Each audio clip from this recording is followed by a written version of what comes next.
fundamentally, 56% of marriages end in divorce. Like, think about, that's the ones that end in divorce. So how many people, what percentage stay together for the kids? Or because they don't want to give away half their shit? Another 10%? That's conservative. But let's say 20%. You now have a technology that fails 76% of the time. That's insane. I say sometimes marriage is like the lottery. You're probably not going to win. But if you win, what you win is so fantastic. Why wouldn't you buy a ticket? Why wouldn't you try? Why wouldn't you? And unlike the lottery, there are very specific practical things you can do that will increase the chances of you succeeding at this thing. Like, it's all stuff you already naturally know how to do and what to do, because it's all the same things that if someone did it for you, it would make you feel seen and loved and heard and important. I believe that marriage is the triumph of faith over reason.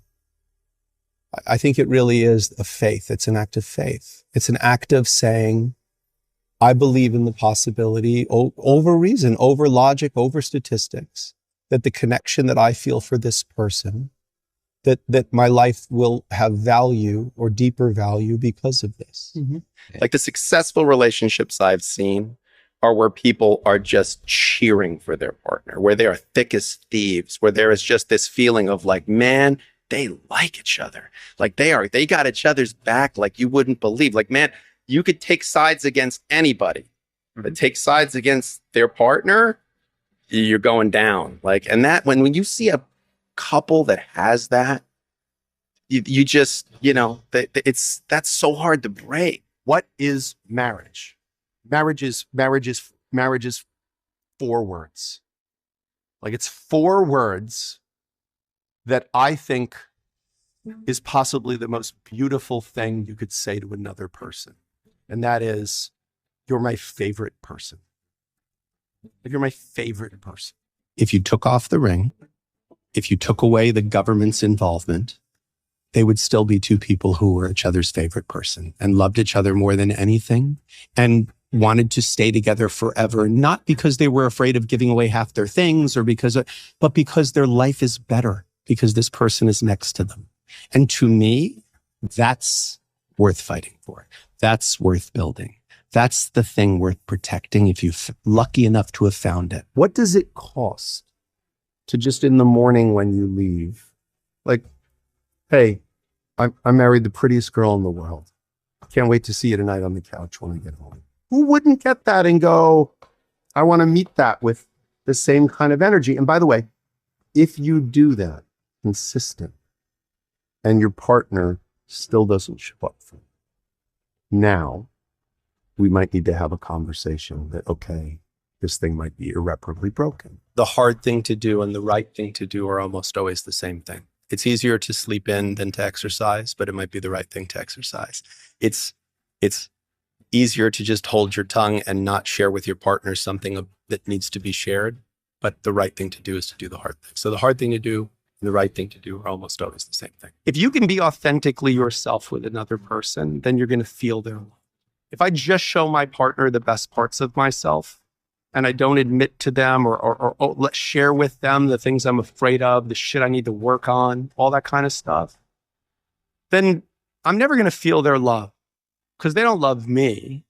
Like, they love the character I'm playing. If you're my primary partner, if you're my spouse, if you're my other person, and I don't share with you honestly and openly the parts of myself that are scary to me, that I don't understand, that I'm a little ashamed of, that feel weird to me, that I feel ashamed of, whatever it might be.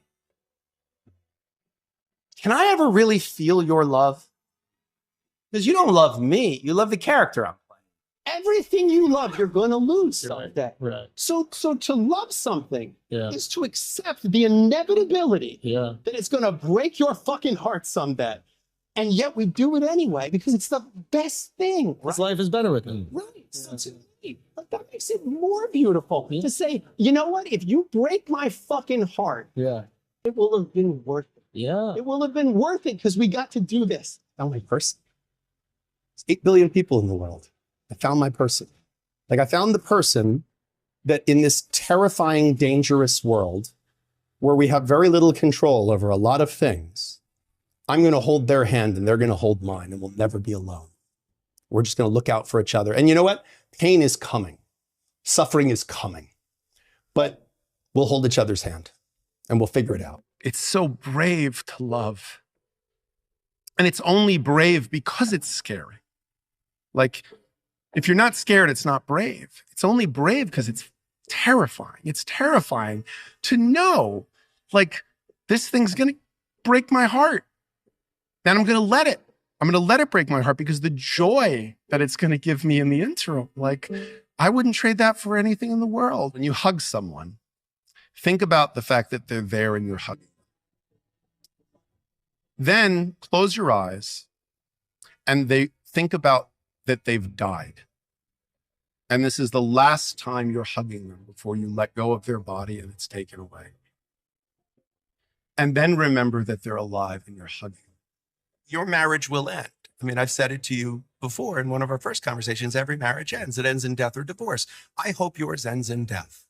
And I hope when it ends in death, that, let's send you off first, that when you're dying, that she will say, hopefully to you or to those around, you helped me become the most authentic version of myself.